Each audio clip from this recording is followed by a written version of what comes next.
تاکہ اس کو مناجات کی دولت حاصل رہے، جلد بھاگنے لگتا ہے. یہ اس کی شان محبوبیت کی علامت ہوتی ہے، نہ کہ شیطان وسوسہ ڈالتا ہے دیکھو تمہاری کوئی قدر اللہ کے ہاں نہیں ہے، تم بہت بے قدر بندے ہو، ورنہ اللہ میں جلدی قبول کر لیتے، تمہارا کوئی سنوائی نہیں ہے اللہ میں. لیکن یہ تاخیر کا جو ہے یہ عین اس کی محبوبیت کا سبب ہے. اور جس کو مولانا رومی رحمۃ اللہ علیہ نے فرمایا کہ یہ تاخیر جو ہے یہ میری عین عطا ہے، اس لیے کہ تضرع و گریہ وزاری اور دعا کی توفیق کا سلسلہ ایک بہانہ ہے اللہ کی رحمت کا. ورنہ جب آدمی کی حاجت مثلا آج مانگی آپ نے آج ہی پوری ہو گئی تو دوسرے دن کبڈی مار یہ جاؤ جا، پھر وہ کہاں وہ دعا کرتا ہے، کبڈی مار بھاگتا ہے پھر وہ. تو خواجہ صاحب کے پہلے شعر میں یہی مضمون ہے. اب سنائی تو اب سمجھ میں آ جائے گی بات. رحمۃ اللہ علیہ نے فرمایا کہ اپنے شیخ کو دوسرے اولیاء وقت سے افضل سمجھنا جائز نہیں، کیونکہ فضیلت کا مدار علم الہی میں اس کا کیا مقام ہے اس کا کسی کو خبر نہیں. تو افضل سمجھنا تو جائز نہیں ہے کہ نامعلوم علم میں کیسے کیسے اولیاء اللہ کے علم میں، لیکن نافع اور انفع سمجھنا چاہیے. افضل سمجھنا اور ہے، انفع سمجھنا اور ہے، یعنی ان سے بڑھ کر میرے لیے کوئی نافع نہیں ہے روح زمین پر. نافع اور انفع سمجھنا چاہیے، افضل سمجھنا جائز نہیں. سارے اولیاء اللہ کو سمجھے بھائی کس کا کیا درجہ ہے، لیکن اپنے شیخ اور مصلح کو انسان کو چاہیے کہ اس کو یہی سوچے کہ ان سے بڑھ کر میرے لیے کوئی نافع اور انفع نہیں ہے.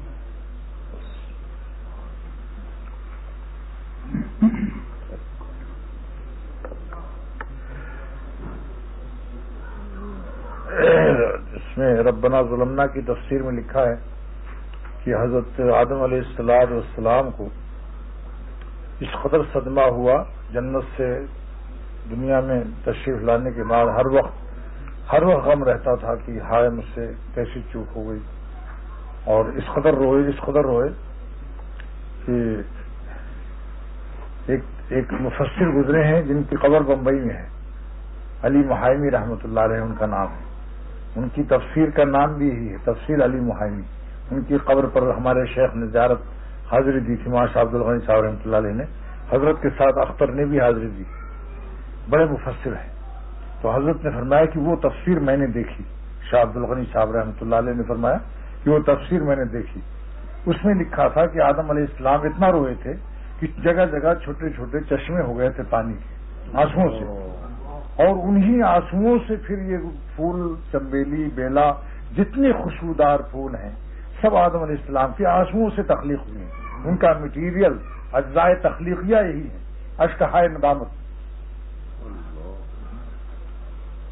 اب خواجہ صاحب کا ایک شعر سنیے پھر معلوم ہوگا کہ اس کا کیا تعلق ہے، یہ مضمون میں نے کیوں اٹھایا. اللہ سے ہر گناہ سے انسان کو اللہ سے دوری ہوتی ہے. ہر گناہ کی خاصیت ہے کہ وہ بندے کو خدا سے دور کرتا ہے، لیکن اشک ندامت استغفار و توبہ جو ہے اس کی دوری کو حضوری سے تبدیل کر دیتا ہے. اب میں تفسیر سناتا ہوں. علامہ آلوسی رحمۃ اللہ علیہ فرماتے ہیں کہ اللہ تعالیٰ نے دیکھا کہ ان کو اتنا غم ہے، ہر وقت میں رو رہے ہیں، تب اللہ تعالیٰ نے خود کلمات معافی نازل فرمائے.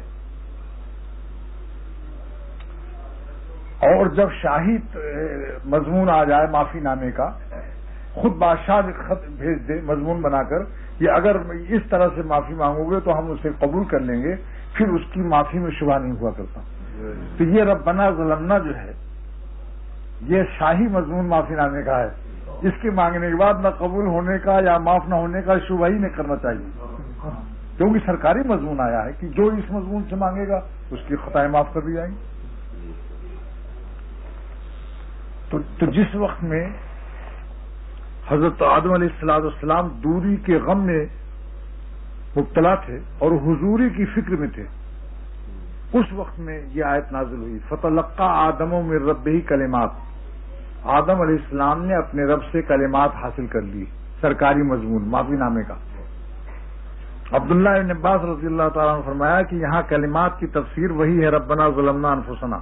علامہ آلوسی نے تفسیر میں یہ قول نقل کیا کہ حضرت عبداللہ ابن عباس رضی اللہ تعالیٰ عنہ نے فرمایا کہ یہ کلمات کی تفسیر کیا ہے ربنا ظلمنا انفسنا وَإِن لَّمْ تَغْفِرْ لَنَا وَتَرْحَمْنَا لَنَكُونَنَّ مِنَ الْخَاسِرِينَ. تو اب اس مفسر عظیم نے یہ ایک نقطہ بیان کیا کہ قرآن عرب کے محاورات پر نازل ہوا ہے. قرآن عربوں کے محاورے پر نازل ہوا ہے. لہذا یہ دیکھنا ہے کہ عرب فتلقا کہاں بولتے تھے, کس موقع پر بولتے تھے. آدم علیہ السلام نے جو اپنے رب سے کلمات حاصل کیے, فتلقا آدم من ربہ کلمات, آدم نے لے لیا, تلقا مانے لے لیا. تو تلقا عرب کے لوگ کہاں بولتے تھے؟ تو فرماتے ہیں عربوں کے محاورے میں تلقا اس وقت بولتے تھے جب کوئی کسی کا دوست بہت دن کے بعد واپس آئے, کسی غیر ملک میں چلا گیا اور بہت دن کے بعد آئے.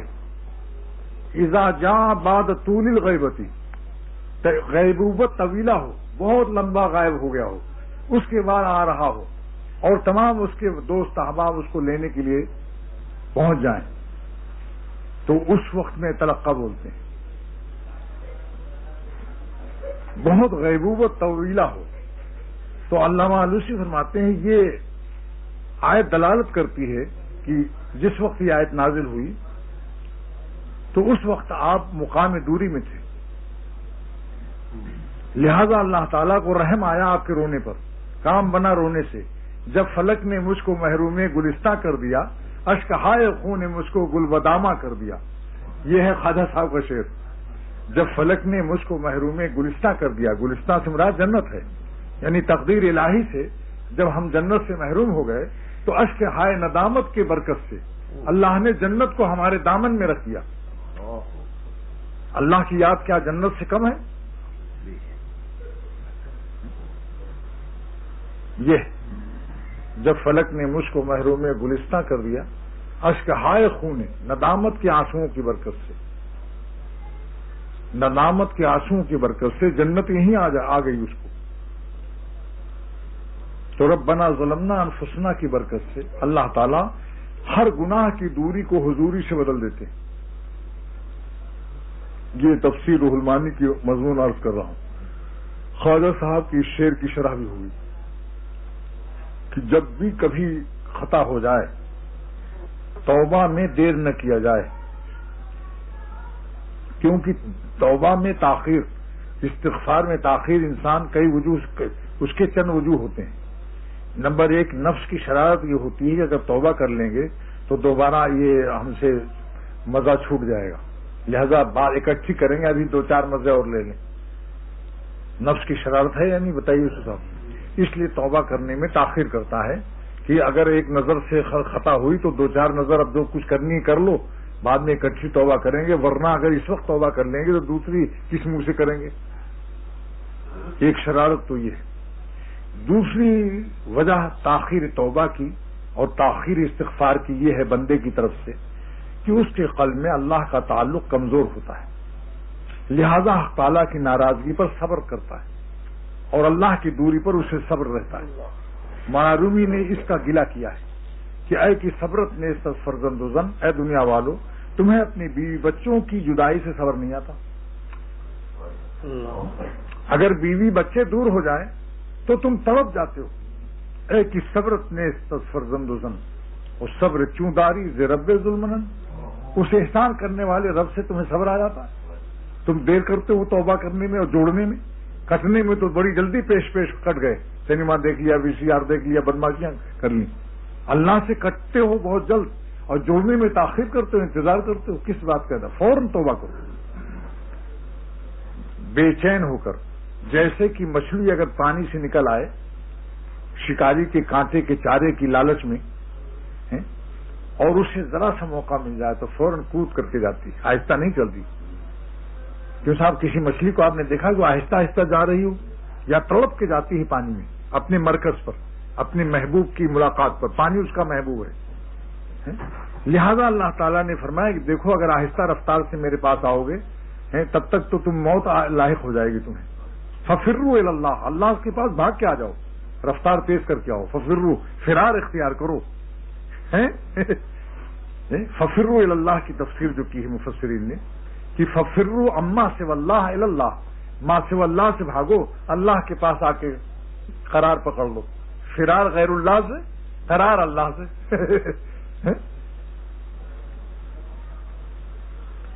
اب میں مولانا رومی کی 2 شعر کو پیش کرتا ہوں اس کی شرح میں، کیونکہ درس مثنوی بھی ہوتی رہے ساتھ ساتھ، تفسیر نعمت، حدیث نعمت، مگر درس مثنوی بھی کچھ کم نہیں ہے، عظیم الشان وہ بھی چیز اللہ تعالیٰ نے رکھی.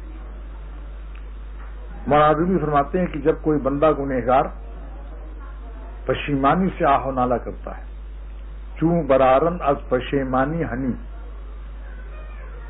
جب پشیمانی سے آہ و نالہ کرتا ہے، حنین مانے آہ و نالہ کرنا، رونا، حنانا نا، اس نے حنانا رویا تھا نا وہ، تو حنانا اسی لیے ہے رونے والے. تو فرماتے ہیں چوں برارن از پشیمانی ہنی، جب اللہ کے بندے گنہگار پشیمانی اور ندامت سے آہ و نالہ نکالتے ہیں، رونا شروع کر دیتے ہیں، آنسو نکل آتے ہیں، تو عرش لرزد از انین المذنبین، تو گنہگاروں کے نالوں سے رحمت کی وجہ سے عرش ہلنے لگتا ہے، عرش پر لرزہ طاری ہو جاتا ہے. معمولی بات نہیں، معرومی بیان کر رہے ہیں، سن لو اس کو. اور میں نے حکیم الامت کی شرح سامنے رکھ کر پیش کر رہا ہوں آپ کے سامنے، شرح اپنا خودرائی سے نہیں کروں گا، مثنوی کی شرح سامنے رکھتا ہوں، حکیم الامت تھانوی رحمۃ اللہ علیہ. حضرت فرماتے ہیں کہ اخبالہ کا غلبہ رحمت کا مقام بیان کرنا ہے کہ غلبہ رحمت سے عرش پر لرزہ، عرش الہی کانپنے لگتا ہے، ہلنے لگتا ہے، ہل جاتا ہے. یہ ہے نالوں سے، کیا ہے وہ شعر جو اس میں تھا نا، تو یہ گنہگار کے نالوں کو اللہ نے یہ قبولیت دی کہ عرش لرزت از انین المذنبین، گنہگاروں کے نالوں سے عرش ہل جاتا ہے، لرزہ مانے کانپنے لگتا ہے. اور فرماتے ہیں اگر تمہارے اس سمجھ میں نہیں بات آتی کہ کیسے کانپتا ہے، اب آگے مولانا رومی دوسری مثال سے سمجھا رہے ہیں. چنا لرزت کی مادر بر ولد، ایسا کانپتا ہے جیسے ماں چھوٹے بچے کے رونے پر کانپ جاتی، یعنی شفقت و غلبے سے. کسی کا بچہ زور سے چلانے لگے، آپ ماں کو طرف دیکھیے اس کی کیا کیفیت ہوتی ہے. اور میں ایک بات عرض کرتا ہوں، میں نے الحمدللہ ایک واقعہ دیکھا کعبۃ اللہ میں کہ ایک بچہ اپنی ماں سے جدا ہو گیا تھا، تمام دنیا کی ماؤں نے اسے گود میں لے کر بہلایا، سوڈانیوں نے، انڈونیشین نے، نائجیرین نے، اور چینین نے، اور روسین، تمام دنیا کا ملک کا مسلمان وہاں ہوتا ہے، سب نے اسے گود میں لیا، مگر بچہ چیختا رہا، چلاتا رہا، وہ اس کا آنسو نہ بند ہوئے نہ اس کا چلانا بند ہوا. اتنے میں شرطی جو سپاہی تھا اس نے زور سے اس بچے کو اوپر اٹھا کر کہا بھائی کس کا بچہ ہے، لاؤڈ اسپیکر سے. تو جو ماں تلاش کرتی، ماں تو خود پریشان تھی، ماں خود بھی اس کو تلاش کر رہی تھی. میری گمگشتگی پر خود میری منزل پریشان ہے.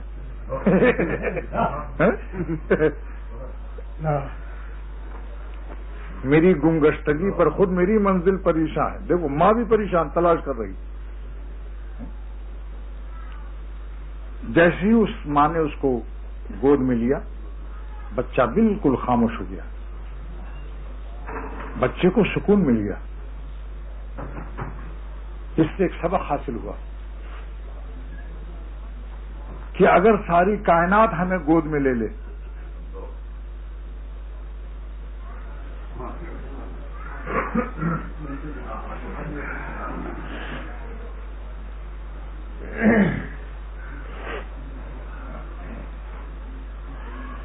اس سے ایک عظیم الشان سبق ملا.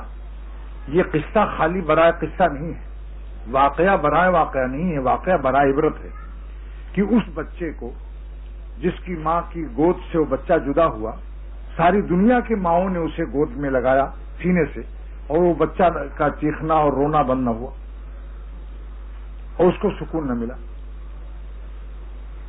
لیکن جب اس کی اصلی ماں، حقیقی ماں آئی اور اس نے گود میں اسے لے لیا، تو فوراً اس بچے کو سکون مل گیا.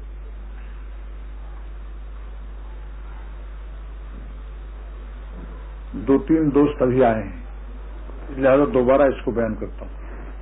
آپ لوگ اس طرف مخاطب غور سے سنیے، کان بالکل دل کو، جسم کے ساتھ ساتھ قلب کو بھی رکھو.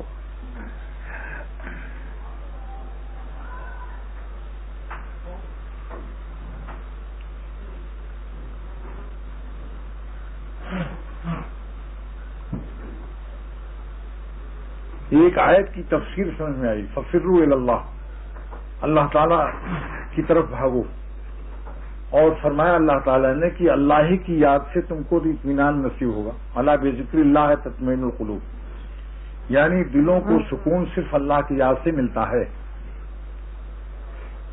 ورنہ اگر خدا تعالیٰ دل کو سکون نہ عطا کریں تو شامی کباب منہ میں رکھا ہوگا، ایئر کنڈیشن بھی ہوگا، اور نوٹ کی گڈیاں اس سے جیب بھرے ہوں گے، لیکن دل ہوگا کہ تڑپ رہا ہوگا، پریشان ہوگا، بے چین ہوگا۔ کتنے واقعات آپ دیکھیں، رات دن اس کے واقعات، اسپتالوں میں جا کے دیکھ لو، مریضوں کی پیسے کی کمی نہیں، لیکن بندہ پریشان ہے۔ تو اللہ تعالیٰ ہی کے سے سکون دینے سے بندے کو سکون ملتا ہے۔ اس پر میں نے ایک واقعہ پیش کیا تھا، کیونکہ 2-3 دوست ابھی بعد میں آئے، اس لیے چاہ کے پھر بیان کر دوں۔ میں نے کعبے میں ایک بچے کو دیکھا کہ وہ اپنی ماں سے جدا ہو گیا، چھوٹا بچہ تھا 3 سال کا، ایسے جو یعنی جس کو کہ گود میں ماں اٹھائے رہتی، بس ماں جو تھی وہ بھی پاگل ہو گئی تھی، وہ بچہ چیختا جا رہا تھا، اس کو تمام بہت سی حجم نے ازراہ شفقت اور رحمت، میں نے آنکھوں سے دیکھا کہ اس کو نائجیریا والی نے، سوڈانی عورت نے، نائجیریا کی عورت نے، انڈونیشیا کی عورت نے، ہندوستان، پاکستان، ہر عورت نے اسے گود میں لے کر اس کو بہلایا کہ کسی طرح سے یہ چپ ہو جائے، مگر وہ چپ نہ ہوا۔ کافی دیر کے بعد جب سپاہی نے اس کو اوپر اٹھایا اور کعبے میں اعلان کیا تو وہ ماں دوڑ کر کے اس کو گود میں لیا، تو فوراً اس کی سانس ایسی رکی جیسے زبردست نئی کار ہو، بریک بالکل صحیح ہو، نئی کار ہو، بریک صحیح ہو، بڈھی کار نہ ہو بھائی۔ ہاں، اس سے ایک سبق لے لو۔ بعض لوگ کہتے ہیں ہم بڈھے ہو گئے لہذا ہمیں زیادہ احتیاط کی ضرورت نہیں ہے، اب بڈھے نہیں، بڈھی کار کی بریک بھی بڈھی ہوتی ہے، اسے اور زیادہ احتیاط چاہیے، ورنہ وہ بریک لگانے کے بعد بھی کچھ کھسک جاتی ہے، جب بڈھی کار ہو جاتی ہے فوراً نہیں رکتی۔ لہذا یہ حکیم الامت کی نصیحت عرض کر رہا ہوں کہ ہر زمانے میں اپنی حفاظت کی فکر رکھنی چاہیے، اور بڑھاپے میں اور فکر رکھنی چاہیے۔ تو اس بچے کو میں نے دیکھا کہ بالکل خاموش ہو گیا۔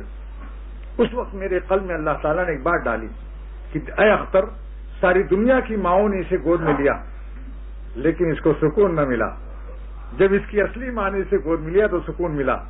کسی بندے کو ساری کائنات آغوش رحمت میں لے لے، شفقت میں، ساری دنیا اس پر مہربانی کرے، لیکن میں اگر ناراض رہوں گا تو اس کا چلانا بند نہیں ہوگا، شور غل اور پریشانی نہیں بند ہو سکتی۔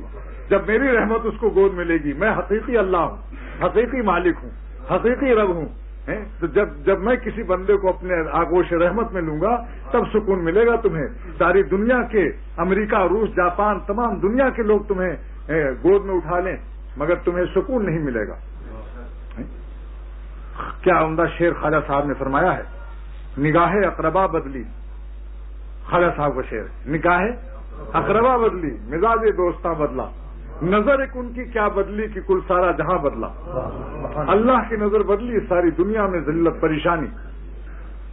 تو یہ چیز عرض کر رہا ہوں کہ سکون، جنگل میں سکون ہے، دریاؤں کے کنارے سکون ہے، ببول کیکر کے درخت جہاں کی کانٹے بچھے ہوئے ہیں وہاں بھی آپ پھٹے ہوئے ٹاٹ میں اگر لیٹ جائیں اور محبت سے اللہ کہیں تو وہاں بھی خدا سکون دینے پر قادر ہے۔ کانٹوں میں چاروں طرف کانٹے ہیں اور پھٹا ہوا بورا ہے، اس پر آپ بیٹھے ہوئے ہیں، اور اللہ چاہے تو آپ کو ایسا سکون دے دے، وہاں اللہ اپنی نام میں وہ مٹھاس دے دے کہ سلاطین ہفت اقلیم اس مٹھاس سے واقف نہیں ہوں گے۔ اور اگر وہ ناراض ہوں تو ایئر کنڈیشن میں، مخمل کے گدوں میں، اور شامی کباب و پراٹھوں میں، ساری دنیا کی نعمتوں میں، اور دل ہوگا کہ بس بے چین و پریشان ہوگا۔ جب یہ حقیقت سمجھ میں آ جائے گی بس تو پھر ہر وقت میں یہی فکر ہونی چاہیے کہ کچھ بھی ہوتا رہے تجویز فنا کر دو۔ سب پریشانیوں کی جڑ تجویز ہے۔ بندہ ہو کر خدا رہنا چاہتا ہے کہ میری بیوی یوں ہونی چاہیے، میرا بیٹا یوں ہونا چاہیے، میری تجارت یوں ہونی چاہیے، میرا مکان ایسا ہونا چاہیے۔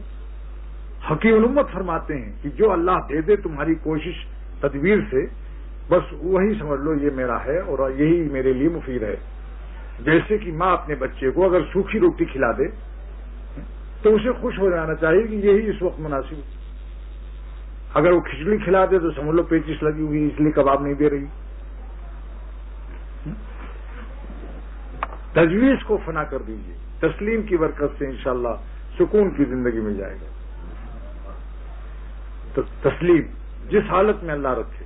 حضرت خواجہ حسن بصری رحمۃ اللہ علیہ نے ایک غلام خریدا اور فرمایا اے غلام تیرا کیا نام ہے؟ اس نے کہا حضرت کہیں غلاموں کا نام ہوتا ہے؟ جس نام سے آپ مالک پکار لے وہی اس کا نام ہوتا ہے. پھر حضرت خواجہ حسن بصری کون ہے یہ خواجہ حسن بصری وہ تابعی ہیں جن کو حضرت انس جیسا صحابی کہتا تھا یا مولانا الحسن. ایک صحابی ایک تابعی کو اس طریقے سے بلاتا تھا. حضرت انس رضی اللہ تعالیٰ عنہ اس طرح سے بلاتے تھے ان کو یا مولانا الحسن، اے میرے سردار حسن. معمولی بات ہے.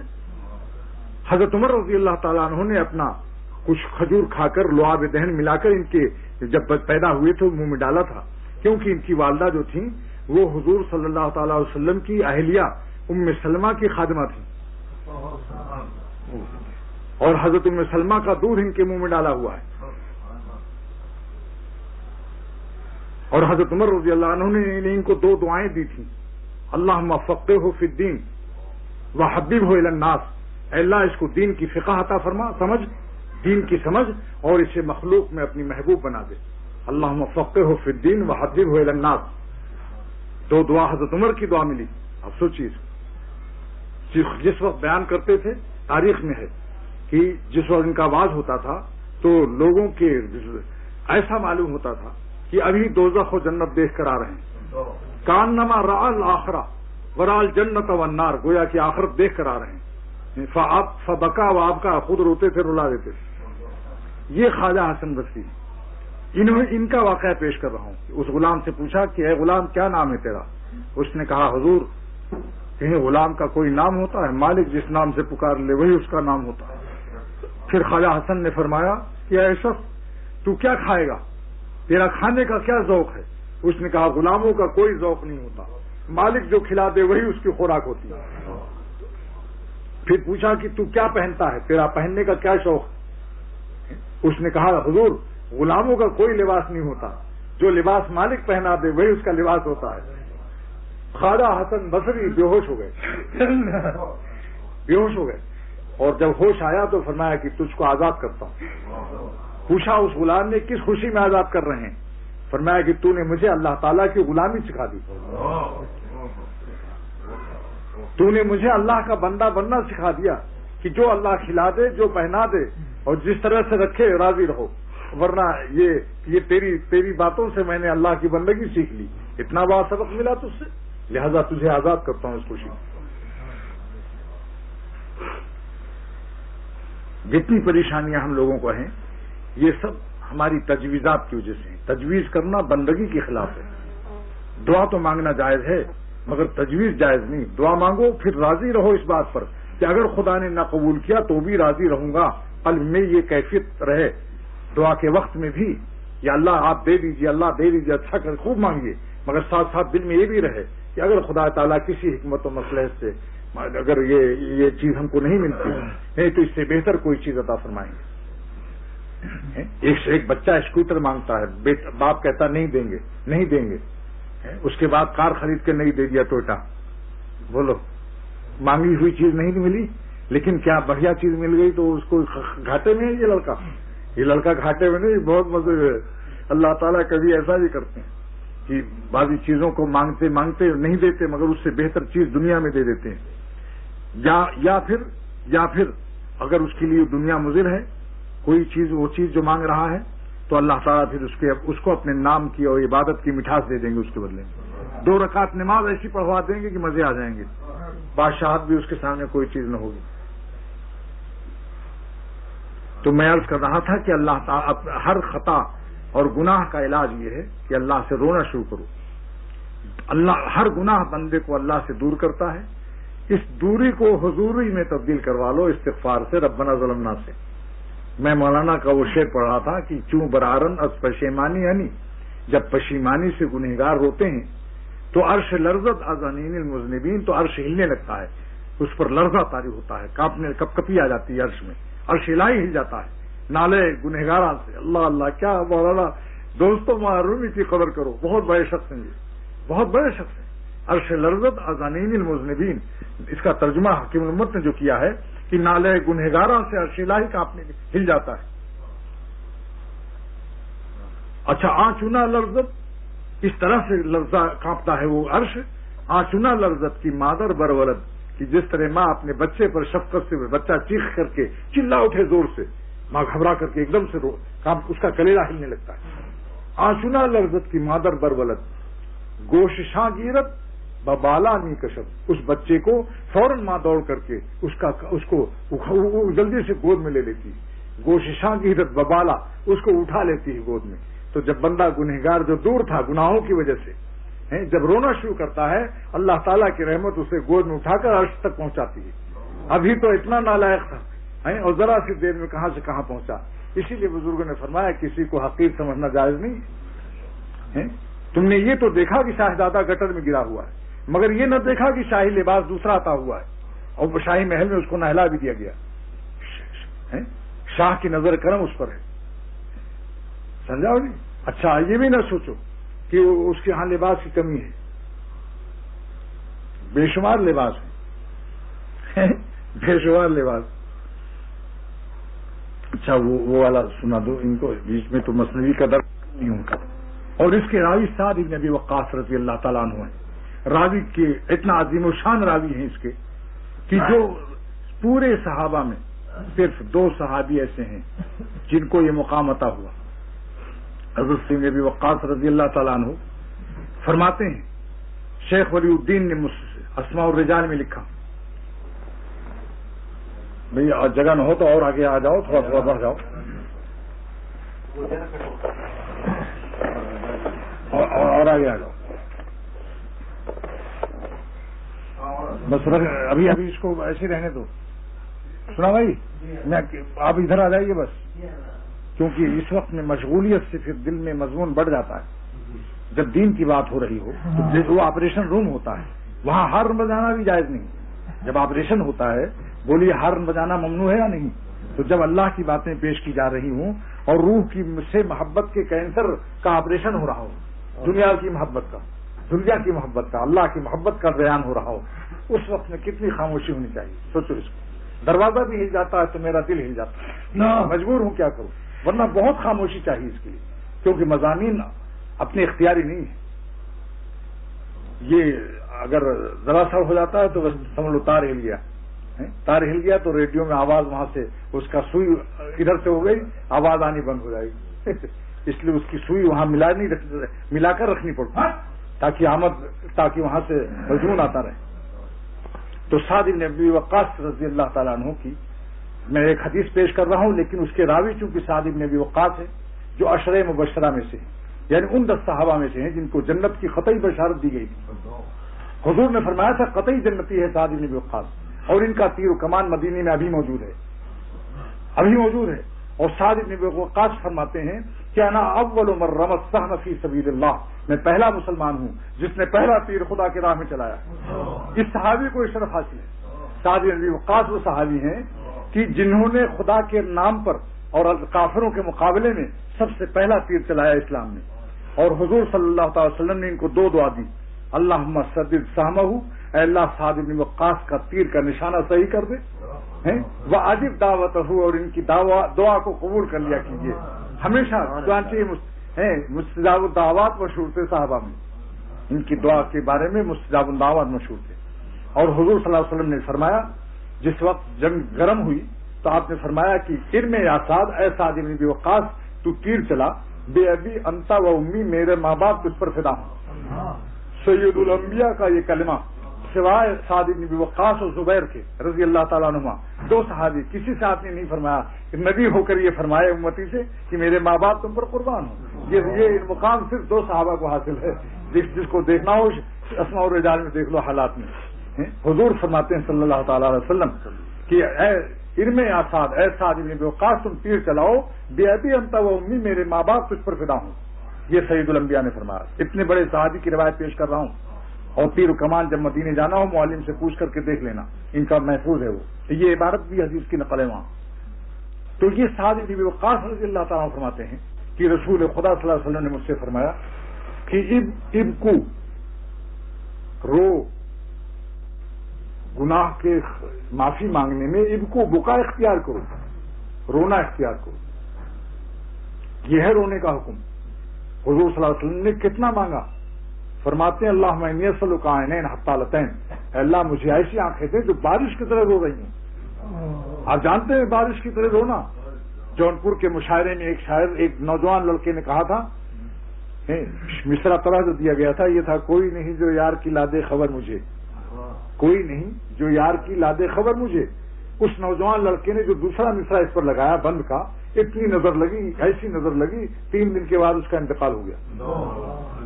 اب سمجھو کتنا شاندار مصرع لگائے گا یہ، جس پر اتنی گہری نظر لگ جائے گی. اس نے مصرع اس پر کیا فٹ کیا؟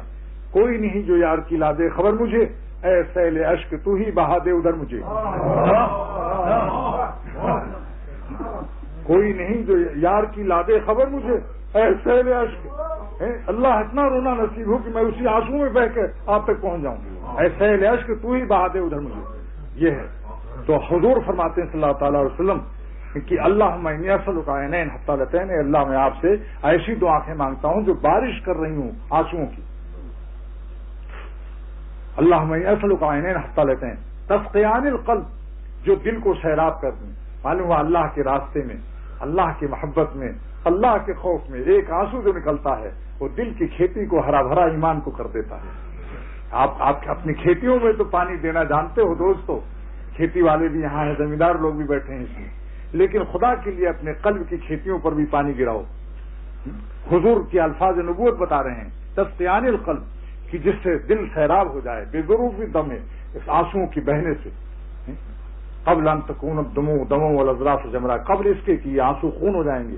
دوزخ میں رونا چاہے گا خون بہے گا، آنسو نہیں خشک ہو جائیں گے اور انگارے ہو جائیں گے داغ. تو اس لیے اس سے پہلے آپ نے یہ دعا. تو یہ ابن ماجہ کی روایت ہے کہ آنسو دعا میں، معافی مانگنے میں، استغفار کرنے میں اللہ سے رو. ابکو فإن لم تبکو، اور اگر رونا نہ آئے فتباکو، تو رونے والوں کی شکل بنا لو. دیکھا یہ حدیث کے الفاظ ہیں ابن ماجہ کی روایت ہے. ابکو، رو. حضور فرمایا رو، رونے سے کام بنے گا. تمہارے بابا کا کام جائے سے بنا، بچہ لوگوں کا بھی کام اسی سے بنے گا. بابا آدم علیہ السلام کا کام کائے سے بنا تھا بتاؤ؟ رونے سے کام بنا تھا. اتنا روئے تھے کہ تمام خطا ہوتا سب ختم اور تاج نبوت رکھ دیا اللہ نے. یہ وہ چیز ہے رونا کہ جو ابدیت پر ہیں صرف خطائیں معاف نہیں کراتی، انعام بھی دلا دیتی ہے. گریہ وزاری، استغفار اور ندامت کے آنسو ہیں وہ کیمیا ہیں جو صرف خطا معاف نہیں کراتی بلکہ انعام ولایت سے نوازتی ہے. نبوت تو نہیں ملے گی، انعام ولایت دلا دے گی، آپ کو ولی اللہ بنا دے گی. یہ تو ابکو فإن لم تبکو، اگر رونا نہ آئے تو کیا کرو؟ ہو سکتا ہے بعض وقت میں تو فتباکو، لفظ کاف پر زبر ہے. ہاں تمباکو نہیں ہے جو لوگ تمباکو کے وزن پر پڑھتے ہیں اس کو تمباکو، تباکو. یہ تو بتکلف رونے کی شکل بنا. تو یہی عرض کرتا ہوں کہ 2 رکعت روزانہ صلاۃ توبہ پڑھ لو، روز کا روز کپڑے صاف کر لو. زیادہ گندے ہو جانے کے بعد پھر صفائی مشکل ہو جاتی ہے. سمجھا؟ یہ بھی ایک ہوشیار لوگوں کا جو اللہ کے خاص بندے ہیں، ان کی نصیحت یہ کہ روز کا روز 2 رکعت صلاۃ توبہ پڑھ لو. اگر وتر سے پہلے 2 رکعت صلاۃ توبہ پڑھ لے اور 2 رکعت صلاۃ حاجت، توبہ پڑھ کر گناہوں کی معافی مانگ لے، حاجت پڑھ کر اپنی اصلاح مانگ لے اور خدا سے خدا کو مانگ لے. بہت چیزیں مانگتے ہیں دنیا والے، مگر کبھی اللہ سے اللہ کو بھی تو مانگو. مانگتے تو بہت کچھ ہو، لیکن جس نے خدا کو نہ مانگا اس نے کچھ نہیں جانا. فانی چیز مانگ لی خالی. آپ جانتے ہیں حضرت مولانا رومی رحمۃ اللہ علیہ فرماتے ہیں کہ ایک دفعہ شاہ محمود نے اپنے دربار میں کہا کہ بھئی جو چیز جہاں جس کا ہاتھ لگ جائے گا وہ اسی کا ہو جائے گا. کنیزیں رکھ دی، جوہر رکھ دی، موتی رکھ دیے، سونا رکھ دیا، چاندی رکھ دیا اور تمام دولت کی بہت سی چیزیں رکھ دی. اب جناب وزیروں کے منہ میں لالچ آ گئی. کوئی موتی لے رہا ہے، کوئی لڑکی لے رہا ہے، کوئی ریاست لے رہا ہے، کوئی زمینداری لے رہا ہے، کوئی کمشنری لے رہا ہے، کوئی وزارت کی کرسی لے رہا ہے. محمود عاشق اس کا ایاز جو غلام تھا وہ سیدھے اٹھا، اس نے کسی نعمت کی طرف توجہ نہیں کی، جا کے شاہ محمود کے کندھے پر ہاتھ رکھ دیا اور کہا آج آپ کا اعلان ہے کہ جو جہاں ہاتھ رکھ دے گا وہ اس کا ہوگا. اے شاہ آج سے تو میرا ہے، اور اگر تو میرا ہے تو سلطنت تیری میری ہے. یہ جن لوگوں نے وزارت کی کرسیوں پر ہاتھ رکھا ہے یہ میرے جوتے پر پالش کریں گے جب تو ناراض ہوگا. جو تو میرا تو سب میرا، فلک میرا زمین میری. اگر ایک تو نہیں میرا تو کوئی شے نہیں میری. جو تو میرا تو سب میرا، فلک میرا زمین میری. اگر ایک تو نہیں میرا تو کوئی شے نہیں میری. اللہ تعالیٰ دنیا میں رہ کر یہی بڑی عظیم الشان بندے کے لیے دولت ہے کہ انسان اللہ تعالیٰ کو حاصل کر لے. کیونکہ اور چیزیں تو چھوڑ کر جائیں گے آپ، لیکن اللہ نہیں چھوٹے گا. زمینداری تو چھوٹے گی، مکان اور بنگلے چھوٹیں گے، کار بھی چھوٹے گی، نوٹ کی گڈیاں چھوٹیں گی، بیوی بچے چھوٹیں گے، لیکن اور تنہا جائیں گے. سلام کرنے والا بھی کوئی نہیں ہوگا. تنہا جائیں گے قبر میں، لیکن ایک دولت لے کے جائیں گے. وہ کیا ہے؟ اللہ تعالیٰ کی محبت اور زمین کے اوپر جو کچھ ان کا نام لیا ہے. سمجھ رہے ہو بھائی؟ اب شاہ ولی اللہ صاحب کا ایک شعر سناتا ہوں. شاہ ولی اللہ محدث دہلوی رحمۃ اللہ علیہ، شاہ ولی اللہ صاحب محدث دہلوی فرماتے ہیں کہ اور ان کے مخاطب کون لوگ ہیں؟ سب بادشاہ لوگ بیٹھے ہوئے، مغلیہ خاندان کے. مغلیہ خاندان کے سلاطین بیٹھے ہوئے ہیں. بادشاہوں کو خطاب کر کے ایک ملا شعر سنا رہا، سنو. وہ معمولی ملا نہیں تھا. دیکھو بھائی، مولوی بھی کئی قسم کے ہوتے ہیں. گھر سے داڑھی بڑھائی تو نے سن کی سی، مگر وہ بات کہاں مولوی مدن کی سی. اللہ والے مولانا لوگ اور ہیں. فرمایا کہ شاہ ولی اللہ صاحب محدث دہلوی نے فرمایا کہ دل دارم جواہر پارے عشق سے تحویلش، اے مغلیہ خاندان کے بادشاہ ہو، ولی اللہ دہلوی اپنے سینے میں ایک دل رکھتا ہے. اس دل میں اللہ کے محبت کے جواہرات ہیں کہ دارت زیر گردوں میر سامانے کی مندارم، آسمان کے نیچے مجھ سے کوئی بڑا رئیس ہو تو آئے مقابلے میں، کیونکہ تم اپنی سلطنت کے تخت و تاج چھوڑ کر جاؤ گے. ولی اللہ اپنے خدا کی دولت محبت کی ساتھ لے جائے. اس وقت پتہ چل جائے گا کون امیر ہے کون غریب ہے. تو اگر وطر کی نماز سے پہلے 2 رکعت صلاۃ توبہ، 2 رکعت صلاۃ حاجت پڑھ لے تو گناہ کی معافی بھی ہو جائے گی، ساتھ ساتھ اپنی ضروریات بھی مانگ لے. مگر یہ ضرور مانگے کہ اے خدا میری اصلاح کر دے اور مجھے تو اللہ والا بنا دے. تو یہی 4 رکعت جو ہے یہ صلاۃ تہجد بھی ہو جائے گی. علماء نے لکھا ہے کہ اگر وطر سے پہلے جو نفل بھی پڑھی جائے گی سب تہجد میں شامل ہو جائے گی، چاہے وہ توبہ کی نیت سے ہو یا چاہے حاجت کی نیت ہو، وہ آٹومیٹک ہو جائے گی تہجد. کل ما صلی بعد صلاۃ العشاء، فرض عشاء کے بعد جو نفل پڑھی جاتی ہے وہ سب تہجد میں شمار ہو گئی. قیامت کے دن مفت میں تہجد گزار ہو گئے اور ساتھ ساتھ اپنی گناہ کی معافی بھی ہو گئی اور جتنی حاجتیں ہوں اللہ سے مانگ لیا. اور دیکھو مانگنا، نہ مانگنے سے اللہ ناراض ہوتے ہیں، حدیث میں آتا ہے. سمجھا؟ تو تم اللہ تعالیٰ سے مانگنے سے بندے کا تعلق بھی قوی ہوتا ہے، بہت قوی تعلق ہوتا ہے. دیکھو بچہ جب تک ابا سے مانگتا رہتا ہے، جب تک ابا سے تعلق اس کا قوی ہوتا ہے، اور جب بیٹا بہت بڑا مالدار ہو گیا، مستغنی ہو گیا تو 7 سال بھر نہیں آتا. پھر عید بقرعید کبھی آ گیا تو بڑا شکریہ ہے بات نہیں. اور جب تک وہ محتاج رہتا ہے اپنے باپ کا، جب دیکھو گھوم کے ابا وہ مجھے ٹافی لینی ہے، پھر کہتا ابا کی فیس دینی ہے اسکول کی، ابا کپڑے نہیں ہیں. اب دیکھو جب دیکھو ابا ہی ابا ہے. تو دوستو ربا ہی ربا کی رٹ لگائے رہو، مانگنے کی عادت ڈالو، اس سے بڑا تعلق بڑھتا ہے. اللہ تعالیٰ سے بے حد تعلق بڑھتا ہے مانگنے سے. دیر تک مانگتے رہو. سنت ہے کہ ایک چیز کو 3 دفعے مانگو. اگر آپ کی صحت ٹھیک نہیں تو کم سے کم ہے، یہ زیادہ سے زیادہ کی حد نہیں، مگر کم سے کم 3 دفعے کہو اللہ مجھے تندرستی دے، یا اللہ مجھے تندرستی دے، یا اللہ مجھے 3 دفعے کہنا بھی سنت ہے. ایک سنت دعا سن لو. تو یہ تھوڑا سا تفسیر حدیث اور درس مثنوی کا سبق ہو گیا. اب آپ وہ نکالیے وہ اس کی امروہہ والے دوست کی نعت جس کے لیے میں نے وعدہ کیا تھا. ہم بھی بے بس نہیں، بے سارا نہیں، خود انہی کو پکاریں گے ہم دور سے. راستے میں اگر پاؤں تھک جائیں گے، خود انہی کو پکاریں گے ہم دور سے.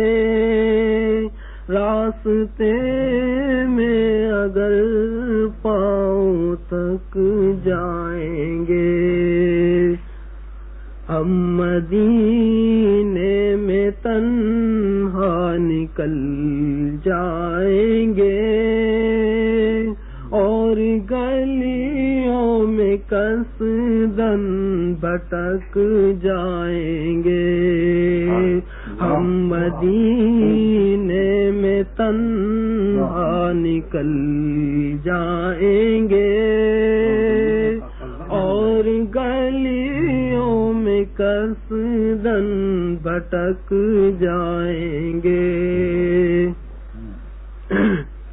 ہم وہاں جا کے واپس نہیں آئیں گے، ڈھونڈتے ڈھونڈتے لوگ تک جائیں گے، ہم وہاں جا کے واپس نہیں آئیں گے، ڈھونڈتے ڈھونڈتے لوگ تک جائیں گے،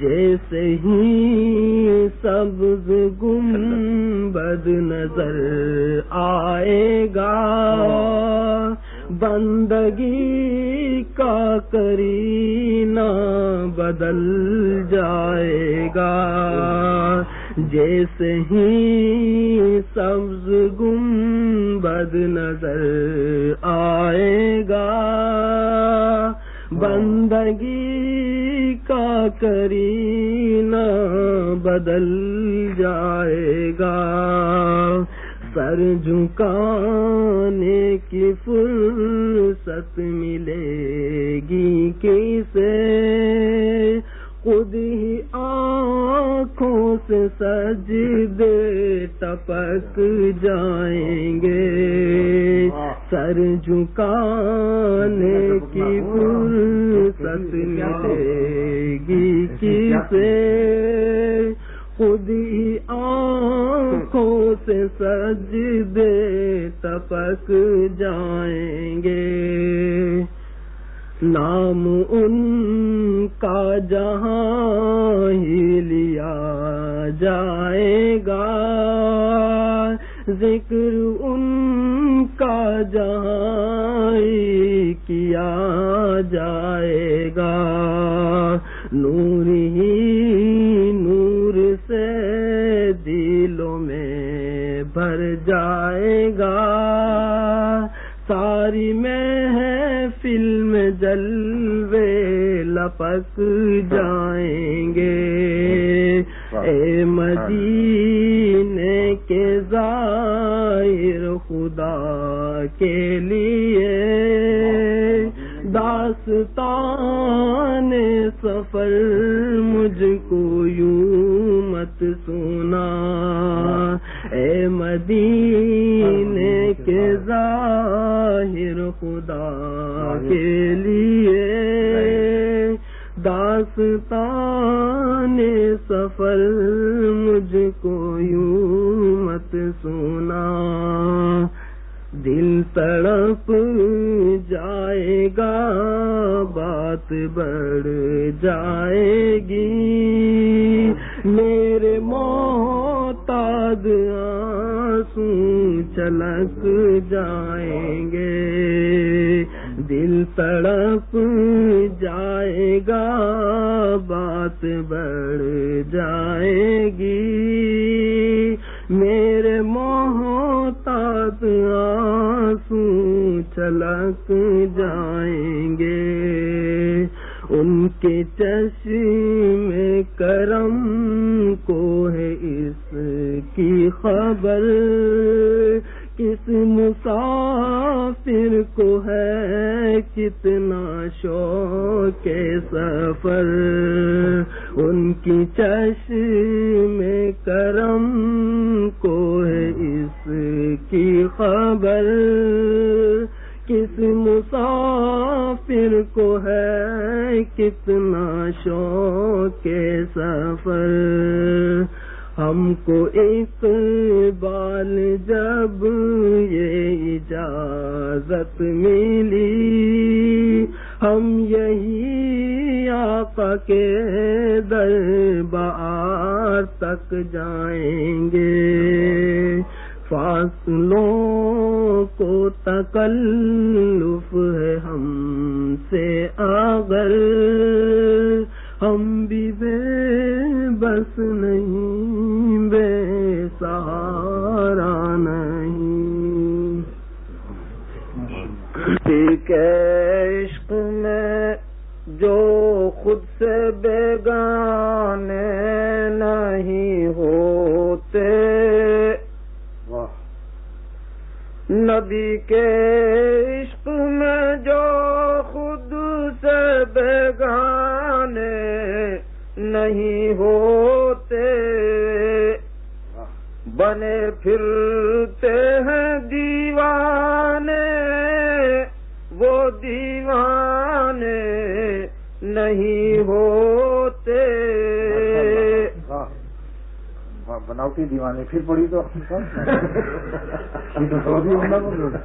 بڑی بہت عمدہ شعر ہے ماشاءاللہ۔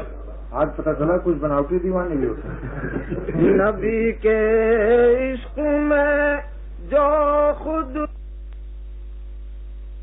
سے پلاتے ہیں، ماشاءاللہ، جنہیں خود ساقی محفل نگاہوں سے پلاتے ہیں، نگاہوں سے پلاتے ہیں۔ کسی منزل میں بھی غافل وہ مستانے نہیں ہوتے۔ جمال روئے محبوب خدا وہ شمع ہے جس پر، جمال روئے محبوب خدا وہ شمع ہے جس پر، فرشتے ہوتے ہیں قربان پروانے نہیں ہوتے، فرشتے ہوتے ہیں قربان پروانے نہیں ہوتے۔ نبی کو دیکھنے والے دو عالم جان لیتے ہیں، نبی کو دیکھنے والے دو عالم جان لیتے ہیں، کہ فرزانے بھی ان سے بڑھ کے فرزانے نہیں ہوتے، کہ فرزانے بھی ان سے بڑھ کے فرزانے نہیں ہوتے۔ جنہیں راہ بر میسر ہو وہ کیوں بھٹکیں گے دنیا میں، جنہیں راہ بر میسر ہو وہ کیوں بھٹکیں گے دنیا میں۔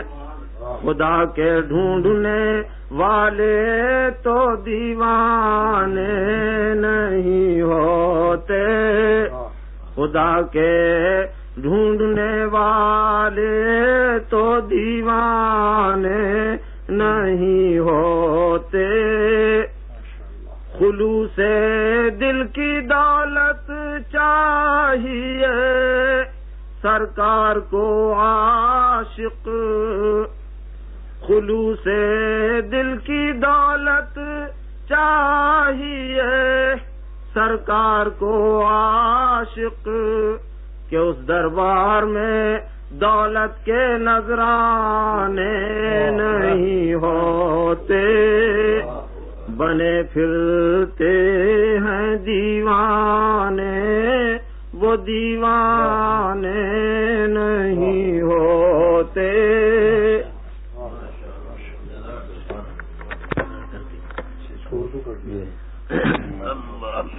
آپ نے ماشاءاللہ آخر میں گرم کر دیا ہے۔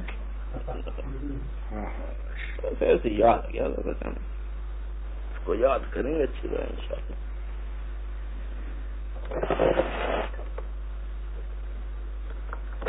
سے جو چھلک جاتے ہیں فلک پر وہی اختر ہو کر. اختر مانے ستارے کے ہیں, یعنی آنکھوں سے جو آنسو بہتے ہیں اللہ تعالیٰ وہ آسمان پر انہی کو ستارہ بنا دیتے ہیں. یہ میرا شعر ہے دونوں, اس لیے بتا دیا. اچھا بھائی, دعا سے پہلے 2-3 منٹ ایک بات عرض کرنی ہے, تاکہ مجلس کا اختتام جو ہو وہ کسی ایسے نفع بخش کام پر ہو کہ جو آپ اپنے ساتھ لے جائیں.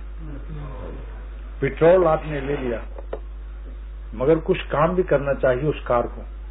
پیٹرول تو لے لیا آپ نے, دل گرم ہو گیا اللہ کی محبت سے, رسول اللہ صلی اللہ علیہ وسلم کی محبت سے, لیکن اگر اس سے کچھ کام نہ لیا جائے تو پھر آہستہ آہستہ یہ کچھ آدمی پھر ختم ہو جاتا ہے.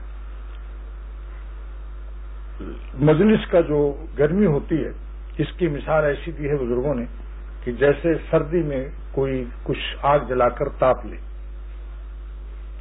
لیکن جب وہ آگ سے دور ہوگا پھر آہستہ آہستہ ٹھنڈا ہو جائے گا. لہذا ضرورت اس کی ہے کہ مجلس کی گرمی کو باقی رکھنے کے لیے, آگ کی گرمی کو باقی رکھنے کے لیے کسی طبیب سے کوئی کشتہ بھی مانگ لے جو آپ کو سرد ہواؤں میں بھی جہاں آگ بھی نہ ہو وہاں بھی گرم رکھے. اور وہ کشتہ ہے اللہ کا ذکر. اللہ کے ذکر سے بڑھ کر کوئی چیز طاقت کی دنیا میں نہیں ہے. لہذا ایک ذکر لا الہ الا اللہ کا اور 300 مرتبہ درود شریف. محدثین نے لکھا ہے کہ جو 300 مرتبہ پڑھ لے گا درود شریف روزانہ, صلی اللہ علی النبی الامی, منقول حدیث کی روایت ہے, مختصر بھی ہے, جلد بھی ہو جائے گا. صلی اللہ علی النبی الامی, رحمت نازل فرمائے اللہ ہمارے نبی امی پر, یا صلی اللہ علی النبی الکریم, صلی اللہ علی النبی الامی منقول ہے. اور اگر کسی کو اللہ ہمت دے تو چلو اللہم صلی علی سیدنا مولانا محمد النبی الامی وآلہ وصحبہ وبارک وسلم پڑھ لے. مختصر اس لیے کرتا ہوں کہ بعض لوگوں کے پاس وقت نہیں, کسی کو ہوتا ہے کہ ذرا مختصر کام ہو جاتا ہے, ہم لوگ ضعیف ہیں, کمزور ہیں. صلی اللہ علیہ نبی الامی 300 مرتبہ جو درود شریف روزانہ پڑھ لے تو محدثین نے لکھا ہے کہ اس کا شمار کثرت سے درود پڑھنے والوں میں ہوگا اور قیامت کے دن رسول خدا صلی اللہ علیہ وسلم کے پاس ہوگا. حضور صلی اللہ علیہ وسلم کا قرب نصیب ہوگا اس درود کے پڑھنے سے. اور ہر درود پر 10 نیکیاں, 10 گناہ کا معاف ہونا, 10 نیکیاں کا ملنا, اور اللہ تعالی کی 10 رحمتیں ملنا. لا الہ الا اللہ کا جو ذکر ہے اس کو کم سے کم بتلا رہا ہوں کہ 5 تسبیح روزانہ پڑھ لیجیے. اس کے لیے نہ تو بیت ہونے کی قید ہے, بیت ہونا برکت کی چیز ہے اور بہت ہی, اگر یہ کمال اور فوائد کی چیز نہ ہوتی تو ہمارے اکابر کیوں ہوتے. لیکن بعض لوگ بغیر اس کے سمجھتے ہیں ذکر کے لیے لائسنس سے بیت ہونا, وہ ذکر ہی نہیں کرتے. تو جو حدیث کا ذکر ہے تو حضور صلی اللہ علیہ وسلم نے تو ساری امت کو عطا فرما دیا. لا الہ الا اللہ کے ذکر کا اتنا بڑی فضیلت ہے کہ اگر ایک پلے پر لا الہ الا اللہ رکھ دیا جائے ترازو کے, اور دوسرے پلے پر 7 آسمان 7 زمین 7 آسمان کے رہنے والے فرشتے, تو اس کا وزن بڑھ جائے گا. اتنی بڑی چیز اللہ نے دی, مفت میں دی ہم کو. جس وقت لا الہ الا اللہ کہیے تو سمجھ لیے ہم 7 آسمان اور زمین کے بادشاہ ہو رہے ہیں, سب کچھ مل رہا ہے ہم کو. اور اگر ایک حدیث میں ہے کہ 70,000 دفعے جو پڑھ لے, من قال و من قیل لہو, جو خود پڑھ لے یا اس کے لیے کسی کے لیے پڑھ دیا جائے, دونوں کی بخشش ہو جائے گی, دونوں کی بخشش ہو جائے گی. تو اگر 500 مرتبہ آپ روزانہ پڑھ لیں گے تو 5 مہینے میں 75,000 ہو جائے گا, 70 سے بھی زیادہ. 5ویں مہینے میں آپ جب پورا ہو جائے تو پھر کسی کو بخش دیں, نانا نانی دادا دادی جو بھی ہو, اور کچھ اپنے لیے بھی رکھ چھوڑیں. ایک کوٹا مرقات جلد نمبر 3 میں ملا علی قاری رحمۃ اللہ علیہ محدث عظیم نے مشکات کی شرح میں ایک واقعہ لکھا ہے. لمبا مضمون واضح نہیں کرنا ہے، بس اسی ذکر کے بارے میں اس کو بیان کر دینا ہے تاکہ آپ کو شوق پیدا ہو۔ شیخ ابن محی الدین ابن عربی، علامہ شیخ محی الدین ابن عربی رحمۃ اللہ علیہ اکابر اولیاء اللہ میں سے یہ روایت کرتے ہیں کہ میں نے یہ روایت سنی تھی کہ جو 70,000 دفعہ لا الہ الا اللہ کا ثواب جس کو بخش دیا جاتا ہے اس کی مغفرت ہو جاتی ہے، لیکن اس کا مجھے صحیح اندازہ اس دن چلا، یعنی اس حدیث پر ایمان و یقین میرا اور بڑھ گیا جس دن کہ ایک نوجوان صاحب کشف میرے دسترخوان پر مہمان ہوا، اور وہ کھانا کھاتے درمیان میں رونا شروع کر دیا۔ اس نے شیخ نے پوچھا کہ تم کیوں روتے ہو؟ اس نے کہا کہ انی ارا امی فی العذاب، میں اپنی ماں کو عذاب میں دیکھ رہا ہوں اس لیے رو رہا ہوں۔ شیخ فرماتے ہیں فوہبت فی باطنی، میں نے اپنے دل میں حما کر دیا اس کی ماں کو 70,000 لا الہ الا اللہ کا ثواب جو ان کا کوٹا بچا تھا، کسی کو دیا نہیں تھا۔ دل ہی میں اللہ سے کہہ دیا کہ یا اللہ میرا 70,000 دفعہ لا الہ الا اللہ پڑھا ہوا جو میں نے ابھی نہیں دیا ہے کسی کو، محفوظ ہے، اس کو میں نے اس کی ماں کو دے دیا۔ دل میں کہا، یعنی ہونٹ نہیں ہلے، ہونٹوں میں حرکت نہیں بھی آنے دی، لیکن وہ لڑکا صاحب کشف ولی اللہ تھا، کم عمری میں ابدال وقت ہو گیا تھا، وہ فوراً زور سے ہنسا، فضحک الشاب، وہ جوان ہنسا۔ آپ نے پوچھا کہ بھئی کیوں ہنسے؟ تو اس نے کہا انی ارا امی فی حسن المآب، میں اپنی ماں کو جنت میں دیکھ رہا ہوں۔ شیخ فرماتے ہیں محی الدین ابن عربی رحمۃ اللہ علیہ فعرفت صحت ھذا الحدیث بصحت کشفہ وصحت کشفہ بصحت ھذا الحدیث، میں نے پہچان لیا اس حدیث کی صحت کو اس کے کشف کی صحت سے، اور اس کے کشف کا صحیح ہونا اس حدیث کے صحیح ہونے سے پہچان کہ اس کا کشف صحیح ہے۔ تو میرے دوستو یہ لا الہ الا اللہ کا ذکر جو ہے یہ آپ کی مغفرت کا، آپ کے خاندان کی مغفرت کا ذریعہ بنے گا، اور ساتھ ساتھ غیر اللہ سے کاٹ کر اللہ سے جوڑتا رہے گا۔ لا الہ غیر اللہ سے کاٹتا رہے گا اور اللہ اللہ سے جوڑتا رہے گا۔ علامہ مولانا بدر العالم رحمۃ اللہ علیہ ترجمان السنہ کے مصنف، ان کی قبر وہاں ہے مدینہ شریف میں، فرماتے ہیں اپنی کتاب میں کہ یہ لا الہ ایسی تلوار ہے جو ساتوں آسمان پار کر کے عرش تک جاتی ہے، اور عرش کو پار کرتی اگر عرش میں جلوہ اللہ کا نہ پاتی، لیکن وہاں سے لوٹ آتی ہے خدا کے تجلیات کی وجہ سے، ورنہ یہ عرش کو بھی پار کر جاتی۔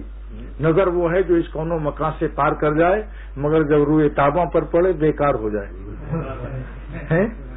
وہاں سے واپس آتی ہے اللہ کو لے کر۔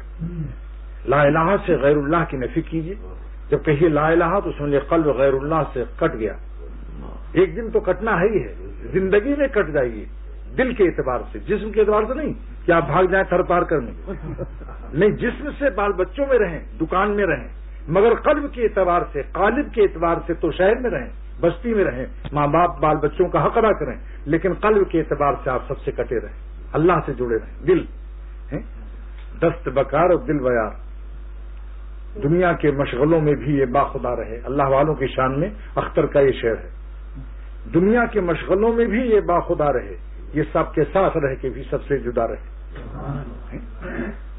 سمجھا؟ تو لا الہ سے غیر اللہ کی نفی کیجیے، اللہ سے سمجھیے کہ اللہ تعالیٰ کا عرش سے نور ایک ستون کی شکل میں میرے قلب میں آ رہا ہے، اور درمیان میں 8-10 دفعے کے بعد محمد الرسول اللہ صلی اللہ علیہ وسلم پڑھ لیں۔ انشاءاللہ 5 تصویر روزانہ آرام سے ہو جائے گا، 20 منٹ لگیں گے، مشکل سے 25 منٹ۔ جو خدا 1440 گھنٹہ روزانہ دے رہا ہے آپ کو، 1440 منٹ 24 گھنٹہ روزانہ جینے کو دے رہا ہے، 1 گھنٹے میں 60 منٹ، 24 گھنٹے کو 60 منٹ سے ضرب کرو، 1440 منٹ بنتے ہیں۔ تو جو آپ کو 1440 منٹ حیات اور زندگی دیتا ہے، کیا آپ 25 منٹ اس کو نہیں دے سکتے؟ اس کا حق بہت زیادہ ہے۔ 40 منٹ خالی 1400 چلو اپنے لیے رکھ لو، تھوڑی دیر تصویر لے کر بیٹھ جاؤ، خدا تعالیٰ کے ساتھ بیٹھنے کی اور خدا تعالیٰ کے ساتھ رہنے کی اور ان کے ساتھ دن گزارنے کی ابھی سے مشق کرو، کیونکہ زمین کے نیچے انہی سے پالا پڑے گا۔ جن کے پاس بہت رہنا ہے ان سے زیادہ دوستی ابھی سے شروع کر دو، سمجھاؤ نہیں؟ بس ایک تو یہ بتا دیا آپ کو لا الہ الا اللہ کا ذکر، 5 تصویر، ساری دنیا کی چیز کی درستی ہم کر رہے ہیں، اور قرآن پاک کو صحیح نہ کریں، یہ بھی اس کے حقوق میں سے ہے۔ قرآن کے 4 حق بیان کیے حکیم الامت نے: عظمت، محبت، اور احکام کی مطابقت اور تلاوت مع صحت۔ 4 حق ہیں قرآن کے۔ اس کی عظمت ہو کہ اللہ کا کلام پڑھ رہا ہوں، محبت، صحت۔ 4 حق ہیں قرآن کے۔ اس کی عظمت ہو کہ اللہ کا کلام پڑھ رہا ہوں، محبت، صحت۔ 4 حق ہیں قرآن کے۔ اس کی عظمت ہو کہ اللہ کا کلام پڑھ رہا ہوں، محبت، صحت۔ 4 حق ہیں قرآن کے۔ اس کی عظمت ہو کہ اللہ کا کلام پڑھ رہا ہوں،